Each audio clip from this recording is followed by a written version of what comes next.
And we move on to the second debate on the last word tonight. Thousands of women viewers in our country are disappointed tonight, and I am one of them. As the MeToo revolution picks up pace, there is some disappointment, and I will tell you why. Not just because over a dozen women have accused a central minister of sexual harassment when he was a top editor and they were young journalists.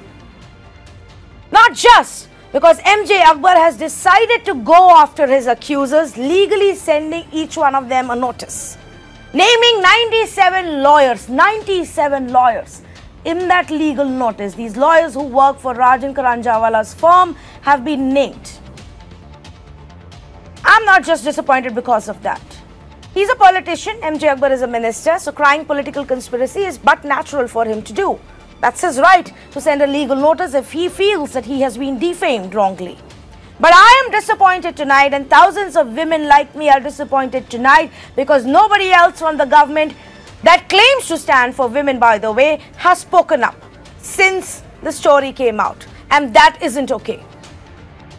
That he can't be a minister as we look into these allegations. That's all the government has to say. They don't have to pick sides. They don't have to pronounce anybody guilty or not. Take a stand. We speak tonight not on the merits of each of those cases, of each of those women who've come out and spoken up against him. But we speak tonight about what do women who have spoken out against their harassers expect from the government, from the society, and from the country. And so tonight I have Simran Kaur Suri, an actor who has spoken out against Sajid Khan, and Kanika Gahlaut, journalist and author, who's one of the accusers of MJ Akbar. And I'm going to go across to Kanika first. Kanika, much has been said in the past several days, back and forth between now, I think about 15 women who've spoken out against MJ Akbar, and then his statement. I understand now it's not just Priya Ramani, others are in process of getting legal notices. Yes, in fact, there has been another one, and I actually just want to let our viewers also know that Swati Gautam has now written a blog for the Quint, where she has gone into details of what happened with her. And she speaks about the fact that I was called into his hotel room, where when he opened the door, he was in his bathrobe. This is when she was a young budding journalist, wanted to call him for one of the events. And the details are on your screens right now. She goes on to say that he rolled a glass. In fact, I'm just going to read for you. The door opened and the bathrobe welcomed me. Mr. Bathrobe was on the bed while I was kind of squirming on a single sofa in the room, unable to exactly fathom what in hell was the matter with the world, which seemed perfectly normal just a short while ago. He verbally prompted me to make that drink. I silently and dumbly stared at the glass. Bending down, he rolled the glass in his hand towards me. And I kept looking at near my feet, petrified and totally lost. It goes on in further details, another one that has spoken out. Kanika, what is your own response to the way the minister has responded?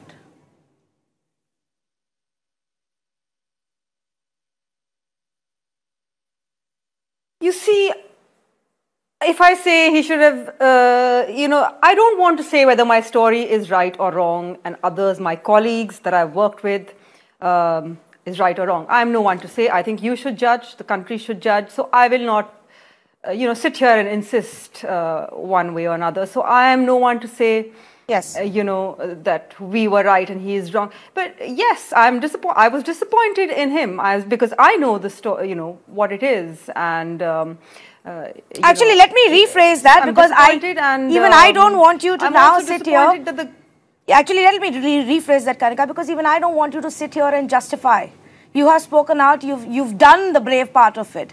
I want to ask you, what do you think of the government's response, of the many ministers who've been asked about this issue and the way they have responded?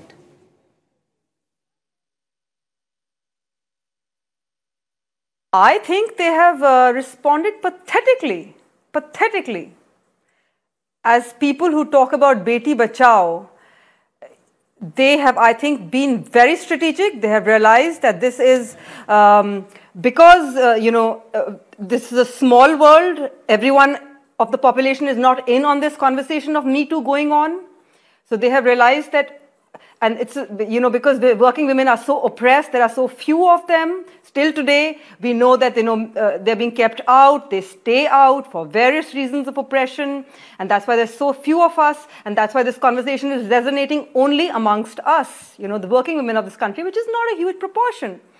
So the thing is that they have taken advantage of that. And they've said that, okay, who cares about this bunch of women and what their truths are, and about the larger population that either doesn't know about all this, is not in on this conversation, or is actively fearing this, there's this backlash going on where men are saying, oh, we can sue, women can sue us, so let's not hire them. Oh, women, if we look at them, they can accuse us, so let's not talk to them. And so they've taken advantage of all these things, and they've actually gone out there and supported it. This is the message going out. Yes.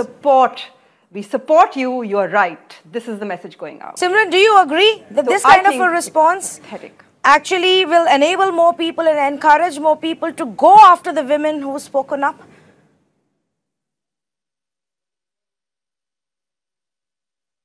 I think this is something I was scared of, but also I think I was like, when I was reading the comments and all the messages that I was getting, I found a lot of people like from the whole country who are also supporting it, and there were people who were saying that we're ready to even fund these girls so they can hire the best of the lawyers and fight against this.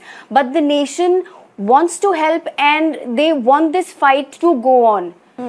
Even if the government is responding in the way they are responding now, I think the country is helping and they are supporting, I think, which is a great step. What has been your own personal experience, Simran? Because the idea here is to put across voices like you. Since the time you have spoken out, even within your own industry, what has been the kind of response?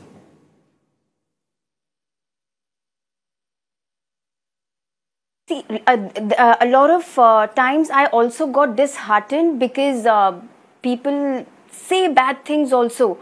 But when I am also getting messages from a lot of girls who are saying, Simran, thank you for speaking on our behalf, because we were never able to speak, and maybe we'll never be able to speak. But we are so happy that you're talking about all these men, and you're taking it ahead. There are a lot of, I think one of my acquaintance yesterday, she spoke up, and I was so happy she did that.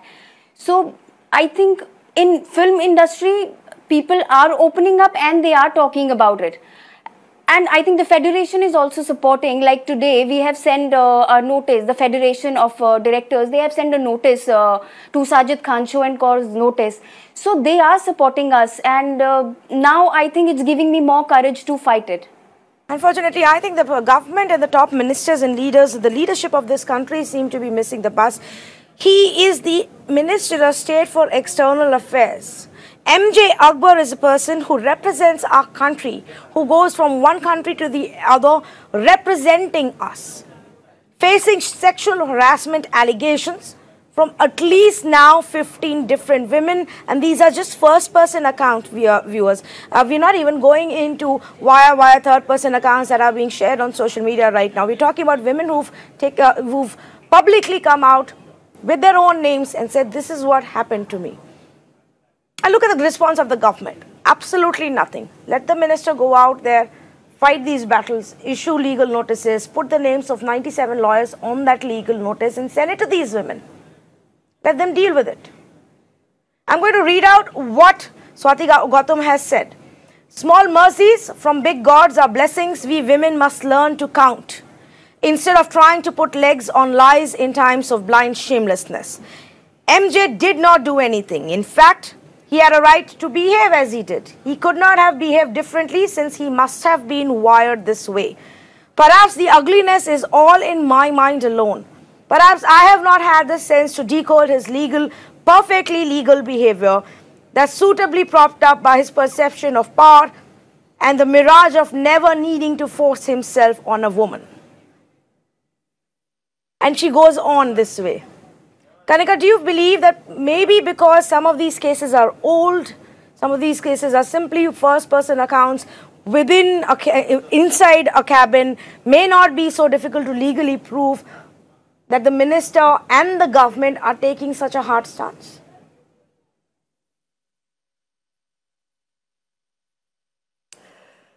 I don't think it matters. Let the law decide. Whether it's. I think that Mr. Akbar must step aside, or the government should ask him to till a certain amount of time, till they're proved or not proved. Simple. Because there are too many allegations. There are too many allegations. It's just really simple. I mean, have you heard of 15 women from different time zones? From different of different ages, of different times of having worked with Akbar, saying pretty much the same sort of things, Yes. Spontaneously and without checking with each other. Yes. And some of them are it's varying in degrees, but you can see the patterns. You can see in the first 2 days when it came out, And some of them are in India, some of them are in UK, US, it's odd in that various the parts of the world. No reaction. And it seems like a political conspiracy. You say it is odd that the government and the patterns have been the same. Yes, go on, please.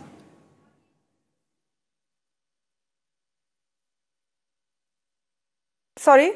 Go ahead, please. You were making a point. Go ahead, please. I think I've lost the...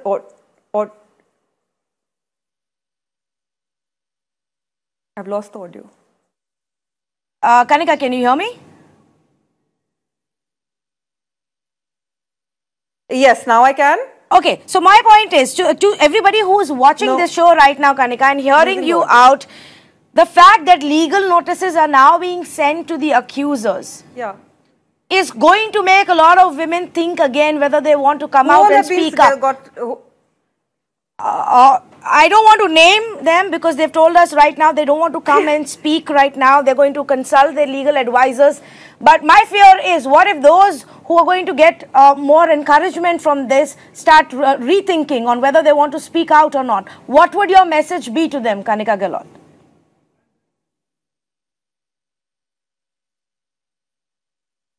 My message is, I am the message. I'm sitting here and speaking, no? What can one do? If one has to speak, one has to speak. Right? If one has a story, go ahead and tell it.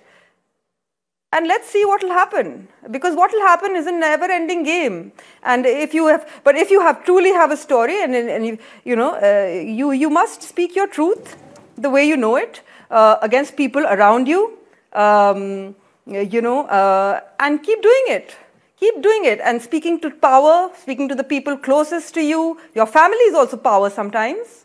Your friends are also power. Yes. And, any act of injustice to you by power, speak up against it. And if you can't speak up against it, then remember it. And when you get the chance and when you feel ready, speak. Speak. What else? What else? This is the message of MeToo, and let us keep that alive. Let's keep the message of MeToo alive. Simran Suri, before I wrap up, the same question to you. A lot of women tonight will be thinking, oh, I can't prove this now. It will be a difficult legal battle. Should I even speak up? What if tomorrow my accuser, like Nana Patekar or Alok Nath or my harasser, sends me a legal notice? Now, what would be your message to them? Because you have found the courage to speak up.